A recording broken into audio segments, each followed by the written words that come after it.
obviously extremely disappointed about the outcome of the game. I think the young men did play hard.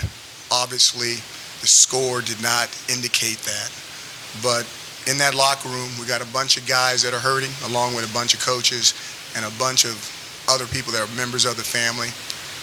We've got to find something to hang our hat on. We got to get into this break, and we've got to dig deep and find something out about ourselves, and hopefully bring something to the surface that we can be proud of the next time we step on the football field. But as we go into this bye, we're constantly working to get better, and we're constantly looking for new members that want to contribute. But this is, going into a bye after a loss like this is difficult. I'm not going to sit up here and try to paint it a different way. You know, it's tough going in at a halftime score like that, and just wanted to make sure that they came out and played with the same energy and the same toughness. And I thought they did that, but the score doesn't indicate that. And then there came a point in the game, where the game was over and you needed to get some guys out because you still have 3 more games to play. And their offense running the ball is really, really good.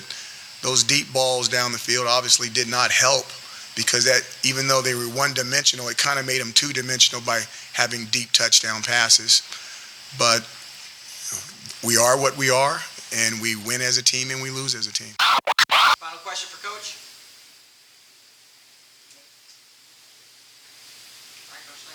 You know it's bad when no one asks the final question. You guys have a good one. Welcome to the Cuse Militia Podcast with those two unapologetically biased, orange-blooded homers, Sean and Joe.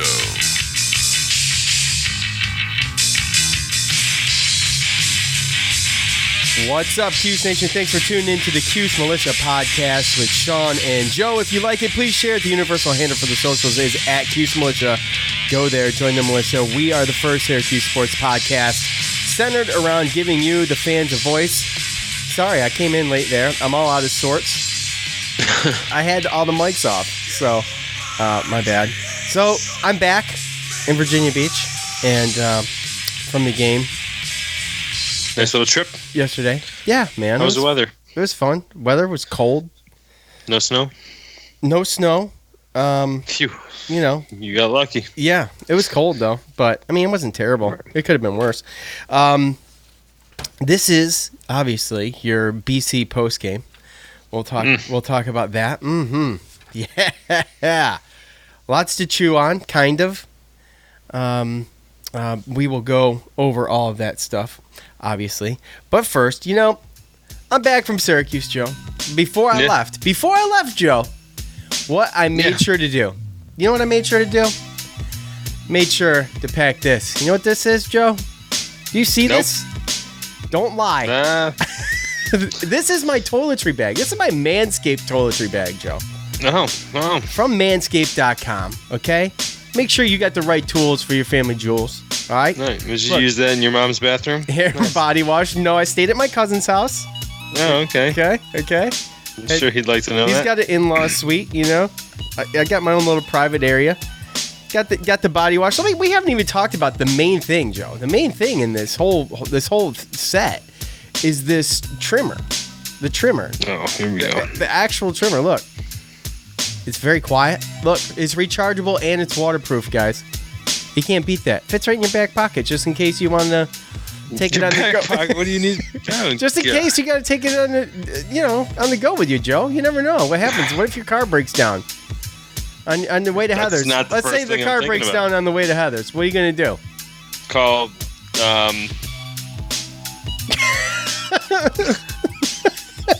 Okay, look, comes with a charger. Okay, you just need a USB block. That's all. Look, the Manscaped crop preserver, anti-chafing ball deodorant. It's great stuff. Okay, just slather it on there. Look, this is the best though. This is actually my favorite stuff. My favorite part is this cologne. This cologne is legit, Joe. It is super legit. Yeah, it says in here, and you guys will like this if I get it. Oh, a clean scent with a citrus blast and touches of jasmine, anchored by, I don't know, vetiver. Not interested. What, dude? Hey, it's good, man. My wife cannot keep her hands off of me. I bet. Seriously. First time for everything. So look, here's the crop reviver. This is the spritzel for your schnitzel right here. Okay, so you do some of this to the giblets. See, we gotta spray the giblets. You know, we gotta stop this because And listen. now. Listen.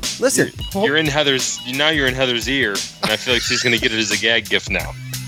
Listen, dude, check this thing out. Look, I just wanted to show you this. Look at that thing, dude. I know you showed me. Why do I don't want? Look at that. I don't know what it does. It might just be for touching looks. myself with that. Looks very dangerous. Be very careful with that. So anyway, this is all the good stuff it comes with. You know, get a bunch of stuff. Here's the deal. All you got to do is use the promo code I know I'm not armchair. helping, but that stuff looks terrifying. Well, look. Okay, so this is called the plow. Okay, the plow is like a stainless steel old timey razor, right, Joe? What else would you call that? I would call that dangerous. It looks very dangerous. Now, my buddy Joe, my other buddy Joe. This is my buddy Joe here. My other buddy Joe is a barber, so he could tell us how to use this thing. I should research that because you're right. Reach out to him. It's scary. He'll know what's up with it. Get all that stuff. Get free shipping. Just use the promo code armchair at checkout at manscaped.com. Get the 20% off the free shipping at manscaped.com. Just use the promo code armchair. All right. So, thank you, Manscaped. Well, Joe, this game was picked. This game was actually picked by Tyler. This was his idea.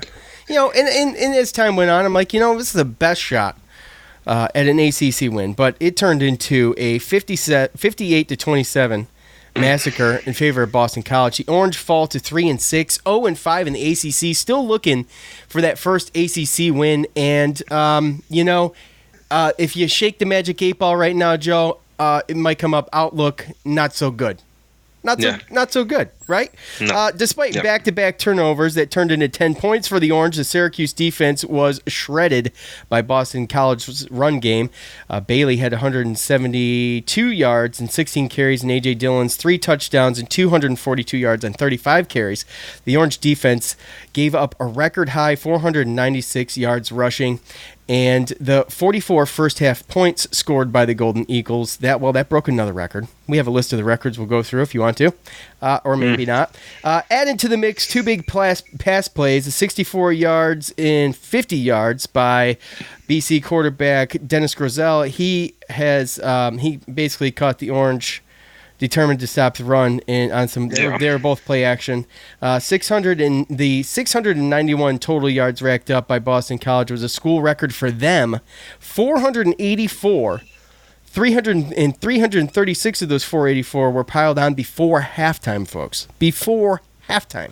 And who knows? They might have set another record with the number of times they ran the same rush play with 30. Yeah, probably did. 30 times they ran the same play.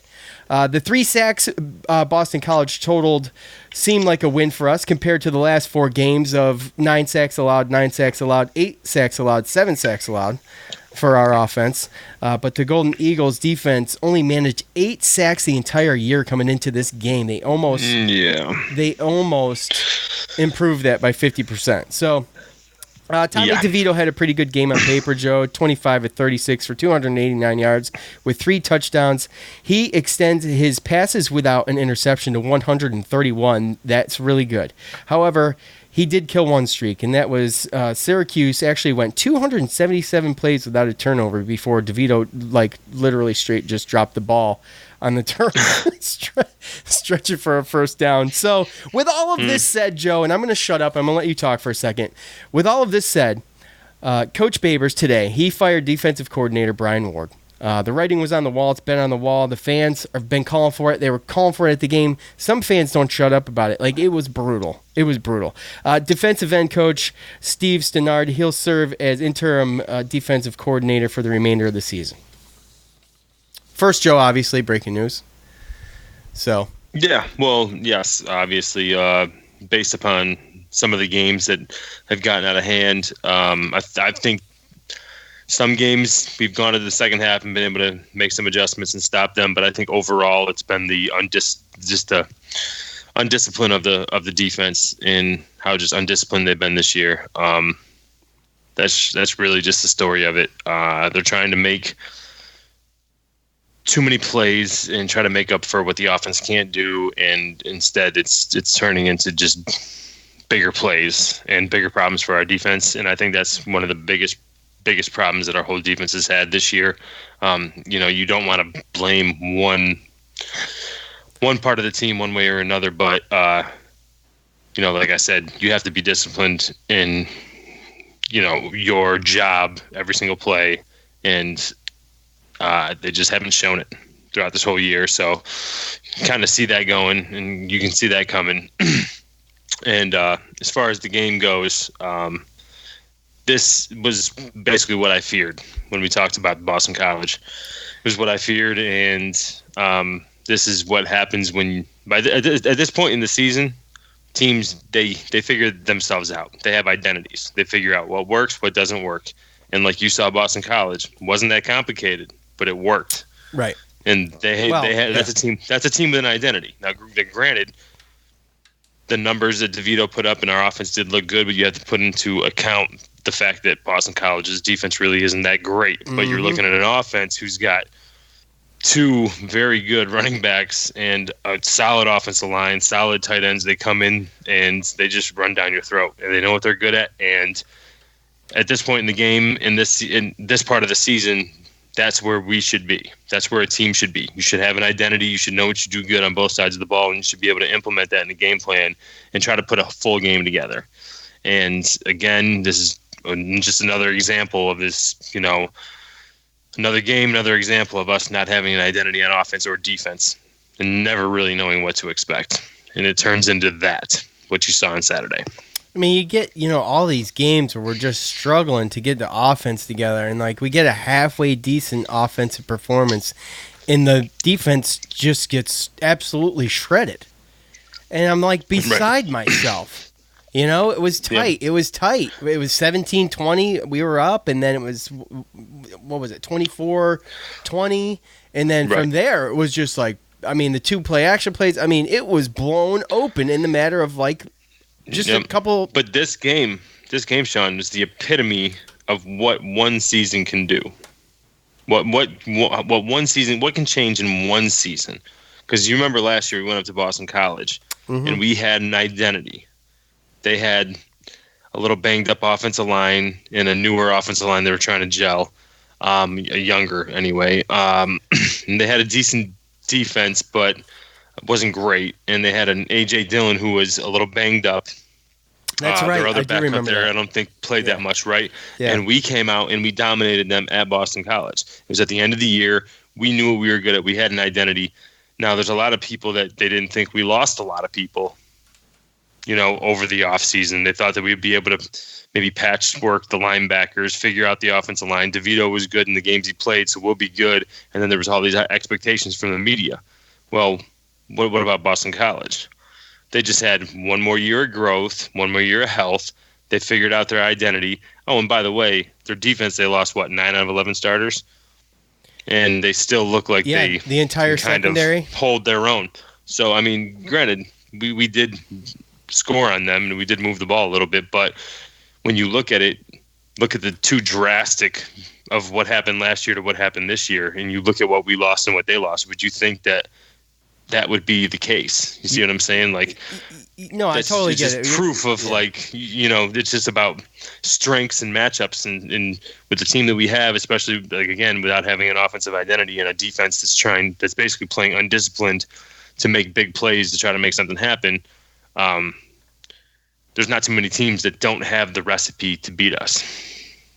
Every game is going to be difficult for us.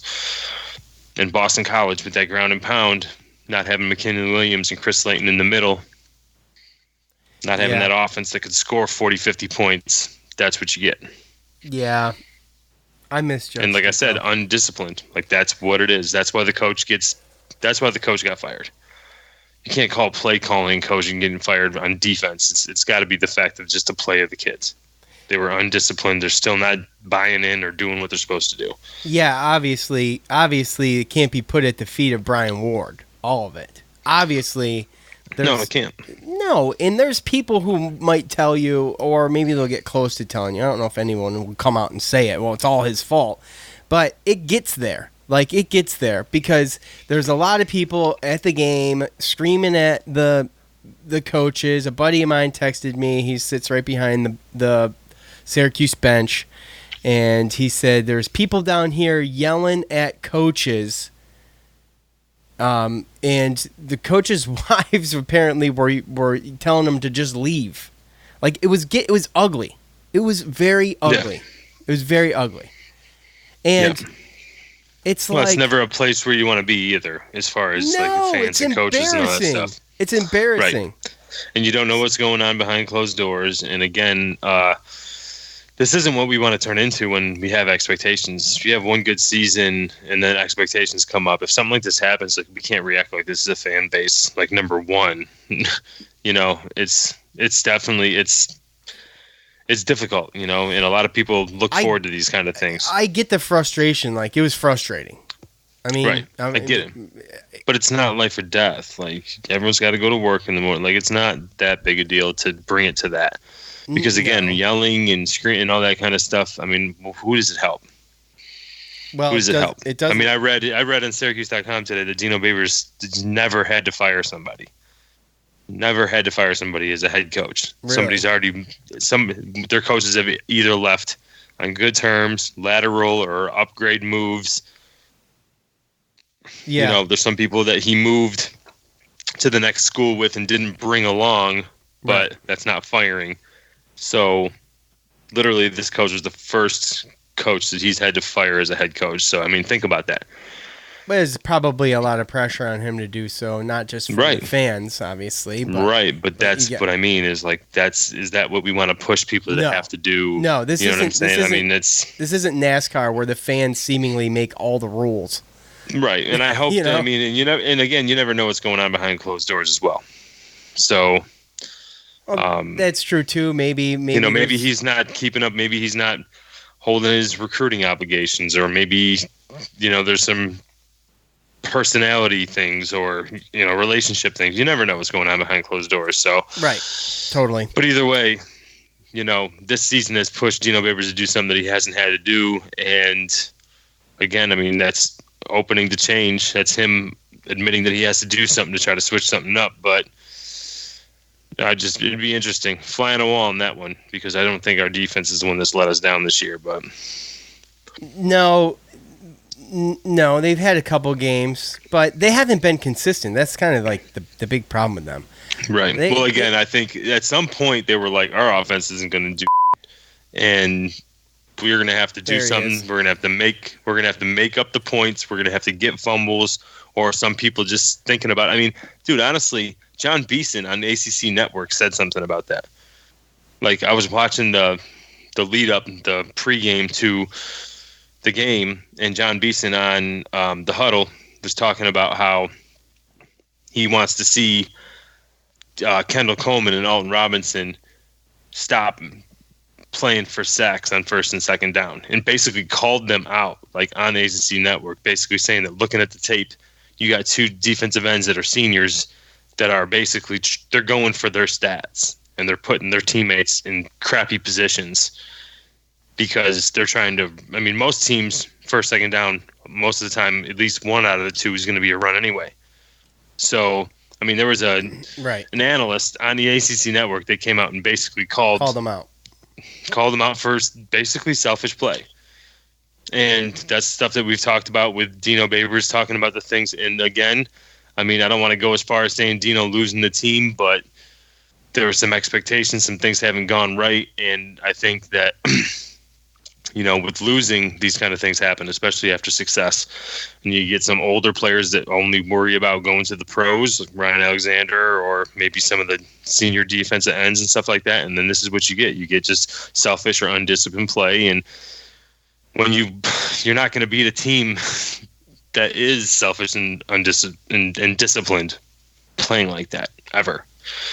So that's an unfortunate situation where we've gone from last year winning the bowl game to now. But you want to be optimistic. You want to still be able to look at the good things and look at the Tristan Jackson performance, and that Tommy DeVito did have good, numbers on paper. But and there were some positive things with our defense and stuff like that. So he's looked good on paper a number of times this year, but he does this where he was in a situation a couple times yesterday, once where we all saw the fumble, which was just bad. It just lost the grip. He just lost the grip. It happens, okay? I mean, Derek Carr, I would say, is an elite quarterback. He just did that. He just did it last week. So, anyway, it happens, okay? He's trying to make a play. I don't even fault him for that, even though he just dropped it on the turf. But I don't fault him for that. I do, however, when you're outside the pocket and you're being chased and you just run out of bounds 2 yards shy of the line of scrimmage, why not just throw the ball away? Yeah, I get it. And again, that just points to the growth of what this quarterback needs. Is obviously with the lack of protection and the fact that it's his first year starting, he's still trying to figure out. Maybe he doesn't know where he is. What the right thing to do at the right situation. Yeah. And that's basically what it is. It's the pocket presence. It's the knowing how much time you have. Can I look at the second or third receiver, or do I got to get out of the way and start running now? And as I'm scrambling, can I kind of slow down a little bit, buy myself some more time to throw the ball? That was one of the things that when I was watching it on TV, when he's scrambling, it looks like he's like running as fast as he can because he thinks someone's behind him. I mean, there's a couple times where he could have kind of, just slowed it up a little bit, bought some time, scanned the field, and thrown the ball instead of having to throw it away or, like you said, run out of bounds 1 or 2 yards behind the line of scrimmage. So there's a lot of things that the game's still got to slow down for him, and he's still got to feel comfortable what he's doing. And this offensive line hasn't really helped him. And it's just, again, it's a season of learning and experience. And I know that fans don't want to hear that, but it is what it is. Yeah, and I mean, it's like when he's rushed, he's like a scared cat, and then when he does have time, I don't feel like he utilizes it right sometimes. Right, and that just comes down to experience and growth. And you hope that at some point it gets better. Our good buddy, I sat with our good buddy Tyler, and he brought something to my attention that I wasn't paying. He just brought something to my attention that I looked at after he said something, and kind of lazy routes being run too. Yep. So, and I wish that I hadn't been able to. That's the one thing that I don't like, because I have, and that just kind of goes with how deep you've gone as far as playing football and stuff like that. But that's why I love to watch the games in the dome, especially up in the 300s and stuff, because you can see the whole field. It's beautiful. And those are the type of things that you can see. Yeah. And I can't see that on TV, and right. That's what I don't like. But I've always assumed it, because it's like, where is the scramble drill? Like, dude, they don't. That was one of my. They stop again. That was one of my favorite things in high school, in whatever. Like, well, that's street ball, right? That's how you played street ball. That's how you played when you were a kid. 100%. People start scrambling, and then it's scramble drill. You're running. If you're on the other side of the field, you're running back toward him. If you're on that side of the field where he's scrambling, you're running up the field to make space and to maybe beat a guy deep. Like, you got to try to get open. Like, at least, you have to try. At least like maybe throw a block or try to get in the way or. But something. That's some of the biggest stuff when it comes to like NFL and some of those high level offenses that you see even in college is the ad-libbing. That's all ad-libbing. Sure, like, that's not a called play when you get a guy that steps up, then runs to the right, and then he ends up hitting the guy who was supposed to do an out on the other side, and he ends up turning around and coming across the field. Like, that's all ad-libbing. That's all knowing what the quarterback's going to do, what the receiver's going to do, getting to the open spot. And if they're not doing that, then they're not helping their quarterback either. So do you want to go through this list real quick? Syracuse.com put together I think it was Syracuse.com, I'm almost positive. That put together the list of records set. But it'll only take a second, but it's crazy. It's crazy because it's all in one game. I know. Most rushing yards ever for an SU opponent, 496. Fourth most total yards for an SU opponent, 691. Most points for BC, and 53 all-time head-to-head matchups with SU. So that 58 was the most they've ever scored against us. And then BC school records alone, most yards most total yards in school history, most rushing yards in conference play, and a national one, which was most rushing yards by any FBS team against another FBS team in 2019. It's tough, man. Out of 130 teams. The irony of that whole story, too, is that you had with Syracuse.com a local kid from Phoenix, John Phillips. Yeah. Wanted to go to Syracuse his whole life. I don't know if he offered. I want to say that we did, but he ended up, Boston College gave him better love. He ended up picking Boston College over Syracuse, and he was part of that line on Saturday. He was a starter on that line, a redshirt senior. And it's like, it burns. You see that, and you see how bad our offensive line is, and it's like, that would have been nice to have that little. I think he was a right tackle, but stings, dude. That stings. Yeah, stuff like that. It's just, So again, a lot of times it's growth, and in college football it happens. Unless you're one of the top 5-10 teams, you don't get that every year type thing, and every year you're going to lose certain guys, and you're never going to know which ones are more important than others, whether it's based upon talent or leadership. But yeah. Well, we're gonna obviously we got a rude awakening with that this year. Yeah, obviously we're gonna get into fan feedback now, Joe. Right? You good? Yeah, we're good. We could go on and on, but fan feedback, there's a lot of stuff that I want to talk about that's actually in there that I don't want to bring up before we talk about it. So, all right, that does it. We got stomped 58-27 by Boston College. I don't know what else to say. I feel like don't listen to my bookie picks. To my bookie picks. Well, I think we've all learned that this year. After last year, you did really good, but the team did really good. You always go with the team, so that's that. Right. Right. Makes sense. Exactly.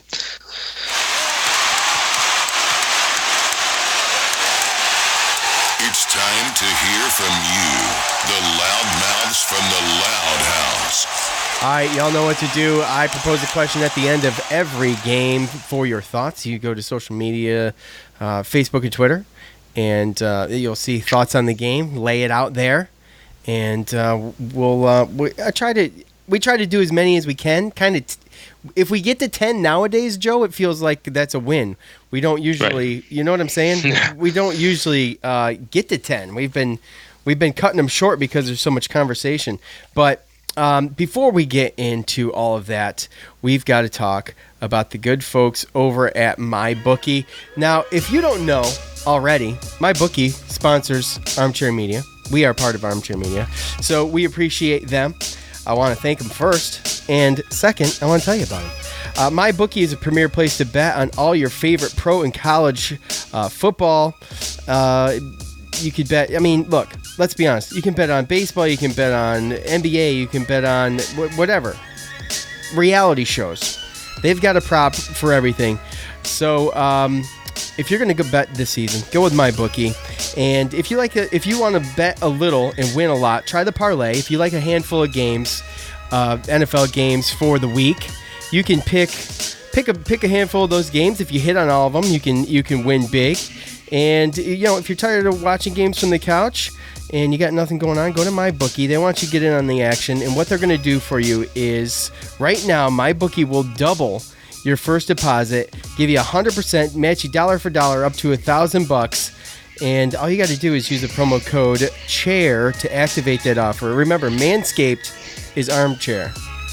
Okay? MyBookie is chair. So to activate that offer, use promo code CHAIR.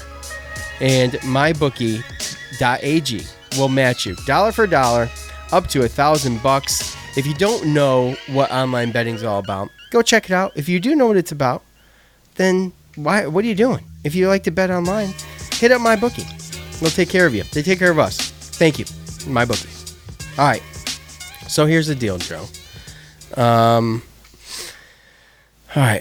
Let's see. Oh well, let's do this first. So let's give some stuff away. Why not? Right? No, Yeah. Hey. So look, here we are. Did you bring some stuff to Syracuse? I did. You know what happened? What? I brought a bunch of stuff. You know what happened? I forgot it. You forgot it. I forgot it at my cousin's house. And I'm like, I knew it. dude, I know. I was in such a rush. My wife was making me so late. Oh my gosh, it was agonizing. So, anyways, I had to leave Central Square, get my kids, my two youngest kids, to Kirkville, drop them off, and then pick up my brother-in-law there, and then go to the game. And it was just I just forgot. I didn't even think about it until I got there, and I'm like, oh my gosh, I forgot everything. So I didn't get to give stuff away. So here I am. I want to give stuff away. All you have to do is go to iTunes, give us a 5-star rating, and embellish a little bit if you would in the comment section there. Leave a review. Tell us how much you love us. If you do, if you don't, maybe keep it to yourself. Now, I'm not asking you to lie. So if you like the show, let us know. If you don't, I mean, you can also let us know, but, I don't know if it's the right place for it. If you want to email me, you can. So, anyway. Do whatever you want, folks. Yeah, well, obviously. But I would, well, yeah. Okay, whatever. Stop. Let's see. Jordan, you know who you are. I'm going to leave it at that. Best in the business, 5-star review. Absolutely love listening to Post-Game Off-Season and all the other podcasts from Cuse Militia. These guys pump out pod after pod and keep it real always. So, yeah, I mean, look. I was just at the game yesterday. I got home at 1:30. You know what I did when I got home? You know what I did? Went to bed. I went and cut the coach montage. That's what I did as soon as I got home, man. I was ready to do the show. I don't play. We don't play, Joe. We don't play. And it's not like we're out here, making money hand over fist or anything like that. We love doing the show. It's most of the time it's mediocre, but every once in a while we surprise everybody, right? I ain't gonna lie to you. I was taking advantage of my hour fallback sleep. Oh, that does not surprise me at all. Well, if I had to bet, there should be a my bookie prop for that. What's the over/under on minutes? So anyway, It's like my favorite holiday. Yeah, I bet you. I say, by the way, let's do away with this daylight saving stuff. Let's spring ahead one more time and be done with it. Stop touching it. Stop messing with it. Be done with it. It's stupid. This is so stupid. And Joe, I bet you slept for more than an hour too. So you took more than you were supposed to have. I'm just saying. So Whatever. Anyway, let's start with Facebook. It's my holiday. I can do what I want. Let's start with Facebook. Let's start with Brandon. Okay. He says, remember when I said at least we don't have to worry about other teams offering Dino? I guess he's talking about the beginning of this year. I don't remember, but I'll take your word for it. I now wonder if we can have him for maybe another season after this. In other words, he's going to get let go. I don't think so. Extend his contract. I think probably maybe John Wildhack probably maybe knew what was going on. I'm sure Dino keeps him up to date on things. So, yeah, I don't think we got to worry about that. But no, right, Joe? I mean, what do you think? I mean, my whole thing is that can we Stop. please just stop? Can we just give a coach like a legit amount of time to just? Yeah, and what's legit? You know what I mean? Like probably 6 to 8 years. I mean, when you really think about it. Yeah. Yes. Right? 100%. Yes. Yeah. Because when a coach comes in, there's a lot of people that end up transferring. They have a little bit of attrition and stuff like that. The first recruiting class is never, ever your best one.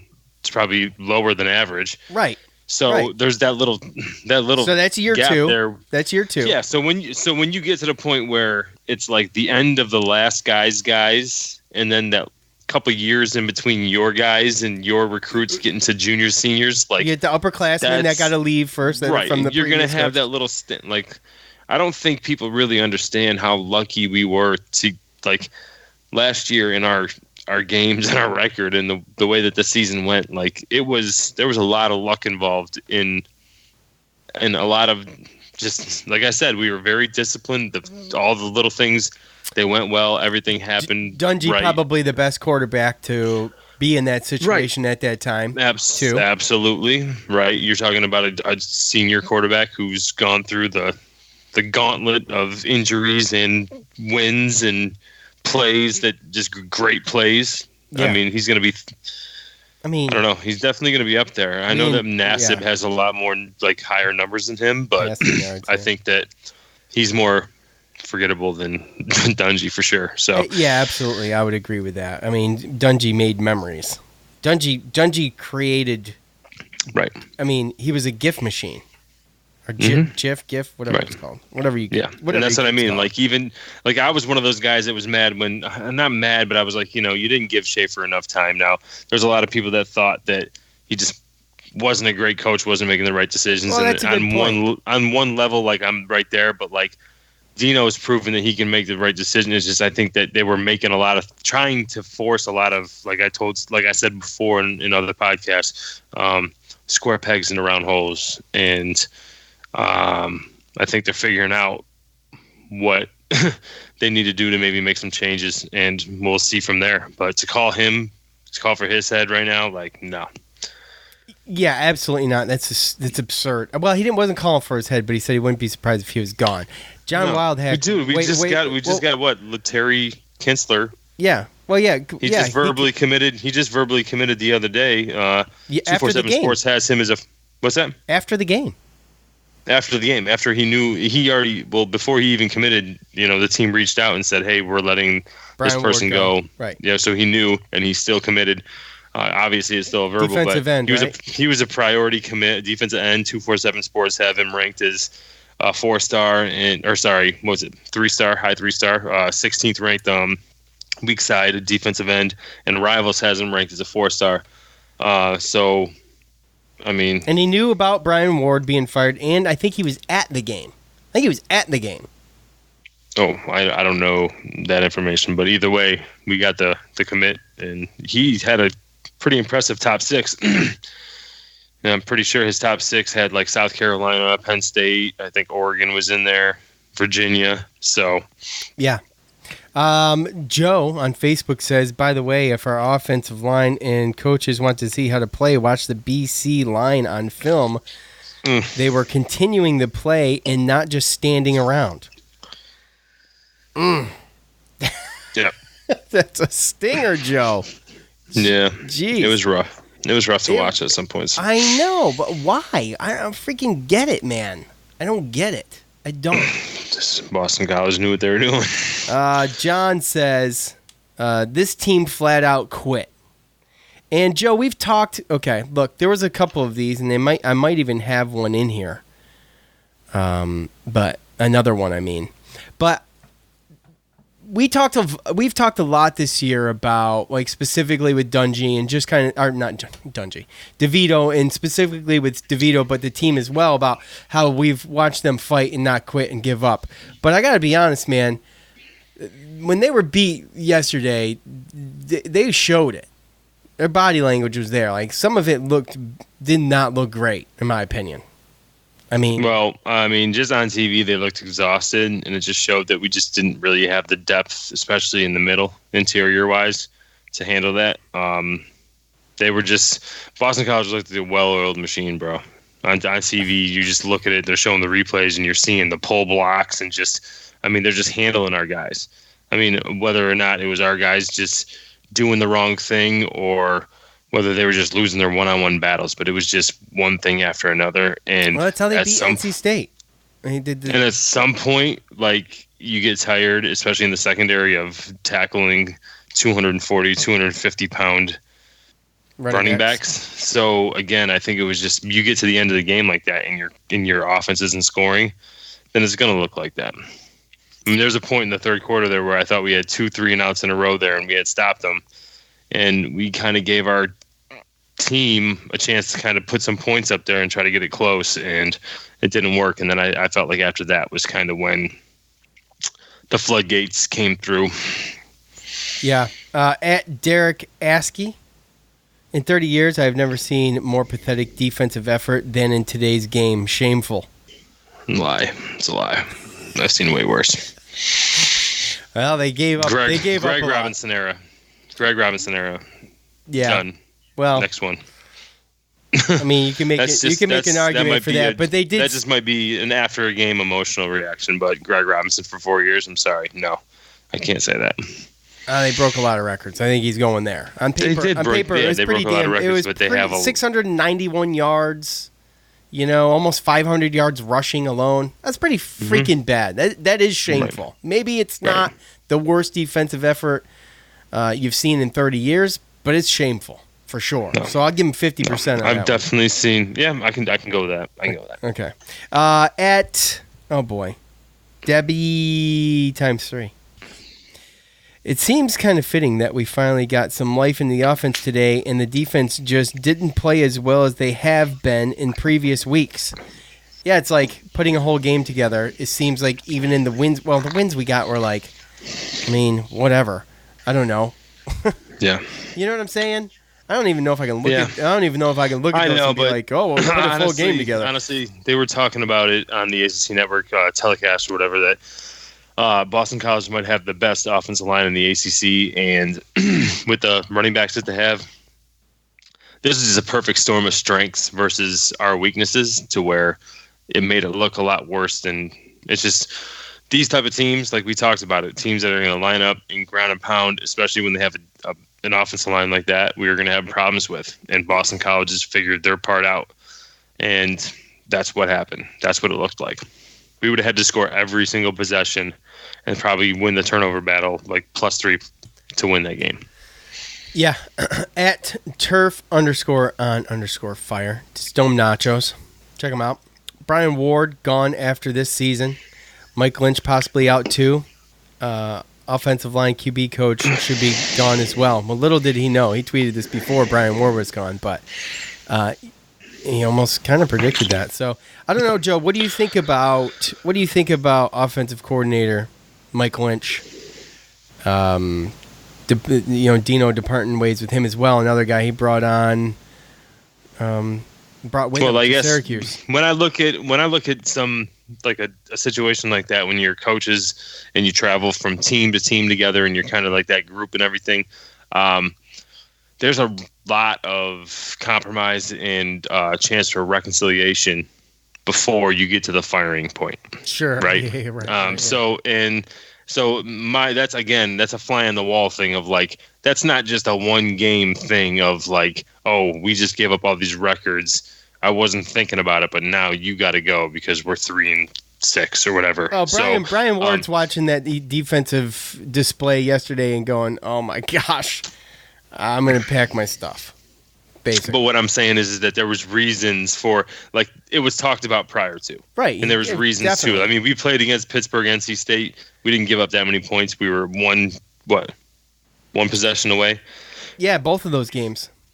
Right, but then you have two bad games against Florida State and Boston College. Yeah.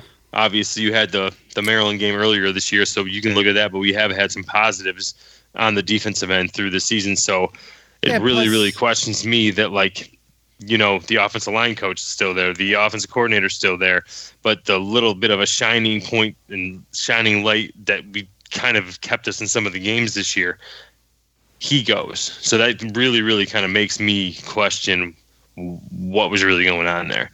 So again, some things can be reconciled, and when it comes to all these coaches, it's going to come down to looking at their talent, looking at what it really was, and whether or not it's fixable, and whether or not you can reconcile it. Because I'll tell you what, if you clean house and Dino Babers brings in all these different assistants and all these different this and that, it's almost like stinting this rebuild. You automatically cannot have expectations for next year. You can't start. What you're saying, obviously, is that you can't start over. It's like that's starting over. That's like two steps back. Especially considering if you're talking about getting rid of some of your main recruiters, because now you're talking about it's November. Signing day is January. We have early signing day in December. You cannot just fire your main recruiters. Sure. While you've got you know how ballsy out that there is. Too. Yeah, when you turn around and you say I'm firing my defensive coordinator in November, 2 months away from signing day, you know that you're taking the chance of losing defensive recruits or recruits that he recruited. Right. So again, you're also for this to happen, yeah. I'm just saying, for this to happen, it says I think there's a lot more deeper things there, and I can't speak to it, won't speak to it, not going to assume, but just starting to break this down and think about it, just dropping coaches like that has way more. There's way more things that happen. It's cause and effect here. Everyone wants to just say, "Oh, the coach." Well, you drop all the coaches, now all these players got recruited by these coaches. Our recruiting class is recruited by these coaches. Right, and which says a lot about him going early, is what you're saying. Because obviously Dino knows maybe it's better to just get this out of the way instead of, when you think about the recruits, you don't want to you don't want to string them along for the rest of the year and then fire Brian Moore at the end of the year either. Right, but again, that's why you kind of think that there's something else going there. But I'm also saying it because you get these fan feedbacks that they want to fire 4 or 5 coaches. Well, right. I know. I get and that. It's like, well, you realize that by doing that, now you're stunting the growth of this team. You're stunning. I mean, he brought these coaches along for a reason. Right. Coaches, sometimes they have bad seasons. Sometimes there's certain things that just happen, whether it's personnel or other things off the field where it doesn't work out your way. Right. Let's see. At Positive SU Fan. Now, this is an account that disappeared and is now back. Just like that. It's magic. Oh, poof. Poof. Things will get better. Go Orange. So, hey, you got to have a positive light sometimes. It's always good to have the positive fans. And I love the positive fans. I do. But well, I guess not much. I mean, hey, it can't get much worse, right? So, true statement. Fact check true. Yeah. Things will get better. Right. You'll hope, you make a little change here, going into the bye week, hope that maybe, again, technically we still have enough games to become bowl eligible. Do I think it's going to happen? Probably not, but no, again, bowl game's done. I would be shocked if we won a game. I would be. I'm kind of on that page now, too. And again, I'm willing to eat crow if something happens, but I'm kind of right there as well. If not anything, it just sets us up for basically really low expectations and a very low baseline to be able to come up, and things will get better. Well, yep, because we're going to have such a low baseline next year. Yeah, things will get better. Yeah, and, at this point, never mind. Go. Well, we'll get into it. I'm not going to say it. I got to buy, sell, or hold, so hold on. I am at DFin01. I am surprised that there were that many comments. He's talking about the thread here. Wish the season was over so we didn't have to hear about it. Went from ranked to looking like Division 2. Well, I will say this with all due respect at DFin01. You commented. So, there's that. But, this is fan feedback. DFin01, come on.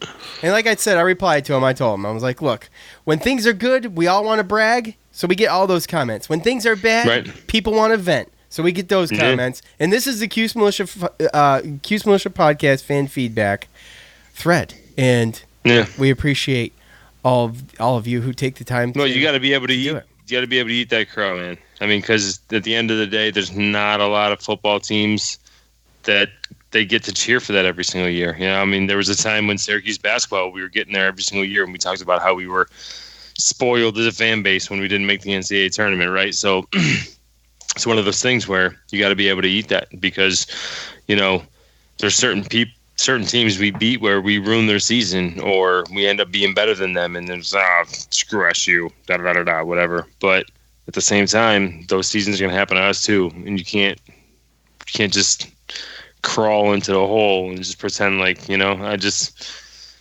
that's the one thing that kind of. I'm right there. Like, there's a lot of fans out there that probably just wish that we just didn't even play another game. Like, I don't even want to watch that. Like, I don't want to get pumped up again to feel this and try to hope for a game and hope for a win just to watch that dumpster fire every single weekend. Oh, by the way, plenty of dumpster fire gifs in the fan feedback. Oh, I'm sure, 100%, right? Like personally, I like to sit there. I like to watch the growth. As much as it's a loss or this, I watch expectations. I watch the game with expectations from certain players, and I like to see if we get a little bit better. Every game is a fresh slate, Joe. Right. And But what? I'm just saying that every game is a fresh slate. If there's not a pot of gold at the end of the rainbow, then some people don't care about that. Oh, well, I'm not that guy. I don't. No, neither am I. I don't care about that. That was gone. Honestly, guys, that was gone a long time ago. At least 2 games ago for me. It didn't seem. Not really to me. I thought that if we won this game, we would have still had a chance, but I didn't. Once I saw the writing on the wall and nothing was changing, we're just seeing the same thing every game. It's like, obviously you can't just turn a switch and make it work. It is what it is. We got what we got, and I mean, I have faith, but I lack confidence, and that's as fair as I can be about it. So I'm not confident in maybe even getting another win, but we'll talk about that in a second. At Jay Carpenter 74, I guess the thing to look at is with the 4-game rule for red shirts, we can still play some of the guys that wouldn't have this season, so they get some experience. I think we need a change defense coordinator. Obviously, this was yesterday, and maybe offensive line coach. The offensive line guys, I think, is not really. I don't know, Joe. I'm not an expert, dude. Is it the coaches or the players? It looks like to me it's kind of like the player. It's maybe a combo, but it's definitely not just the coaching. I guess that's where I'm going. Well, I think that sometimes, again, with certain positions, and if you miss recruiting or with attrition and transfers or injuries, they're young. Right? I mean, right, and that's the thing. Sometimes, like again, with certain position groups, with all those different factors, some years you just get that kind of group that can't handle it. Right. It is what it is. It's basically you got to take it as a year of growth. Obviously, Sam Heckel at center and Service moved over. The tackle was there was something that coaches saw with that, even though Service was had been starting at center past 2 seasons. So, well, yeah, they even moved everybody. I mean, we brought back people that. I mean, Service was a starter last year. Yeah, we brought him back, but we changed his position, and he lost some weight. Yeah. So, I mean, it was a little bit different, right? And we brought Alexander in. So, at Oil Cuse, I like that Jawar Jordan got some run. He is an exciting player. I have nothing else good to say. Well, I mean, hey, at least you kept it positive, Right. Well, again, that's what I talked about with what I like to watch the game because of that, right? Right. Now, let's not burn this dude's red shirt. And I think that, honestly, again, we talk about Dino and his breadcrumbs and his bread, Yeah. Yeah. But you play a guy against Boston College, and we end up actually getting to a bowl game. You can't play him in the bowl game. So anybody that hasn't played so far this year, you saw different play this year or this past week, like it's kind of letting you know that he doesn't think that we're going to be playing a 5th game or a 13th game, so to speak. Right. Well, here it is. Syracuse football. This is the Twitter poll. Syracuse football will get an ACC win this year. Buy, sell, or hold. And 15% held, and 15% bought, but 70% sold it off. And I'm there. I'm still going to cheer on my team, and I hope they prove me wrong, obviously. And I think they can. I think they absolutely can. So, yep. I know. I think so too. But if I want to, like I said before, a lot of times I make biased decisions with my bookie and things like that. But if I wanted to make an unbiased 2/3 of the season, the way through the season, then I would say no. Yeah. I don't see it. I don't see it either. 112 votes on that.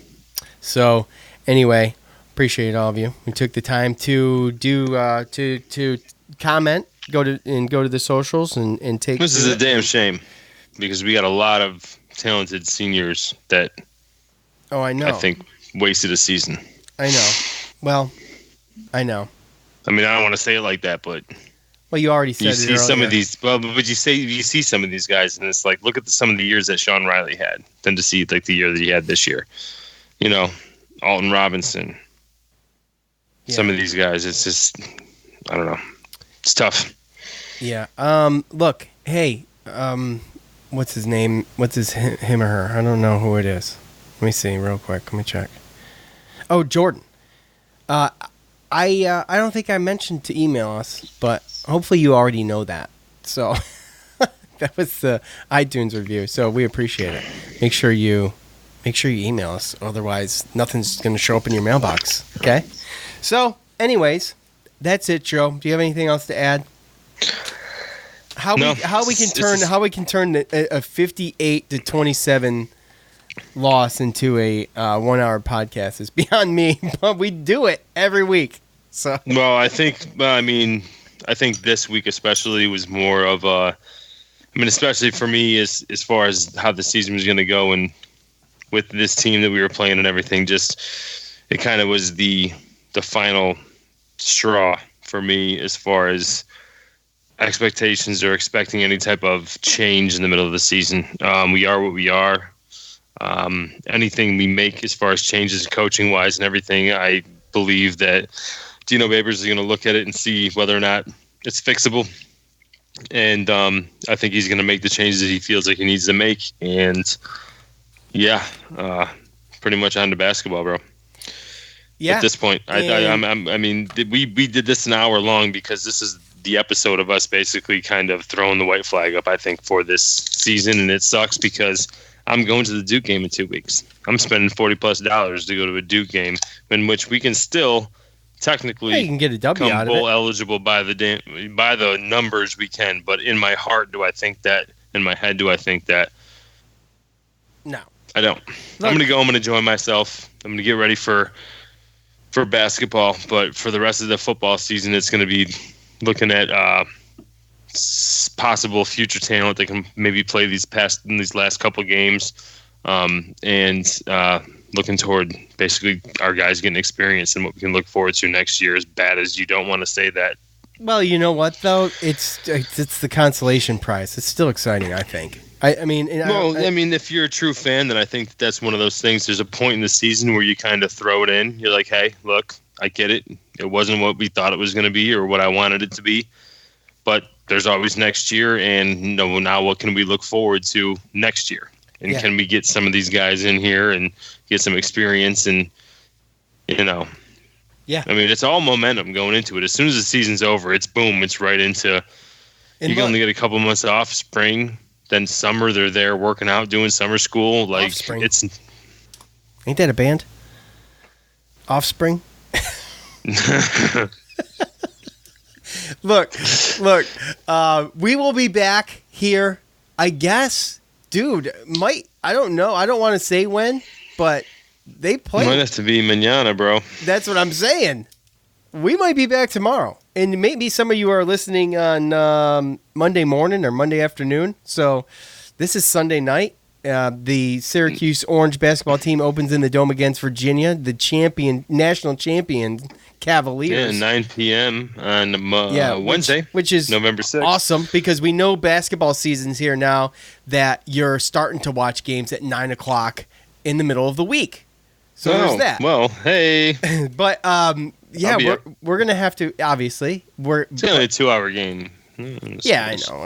It's 11 o'clock.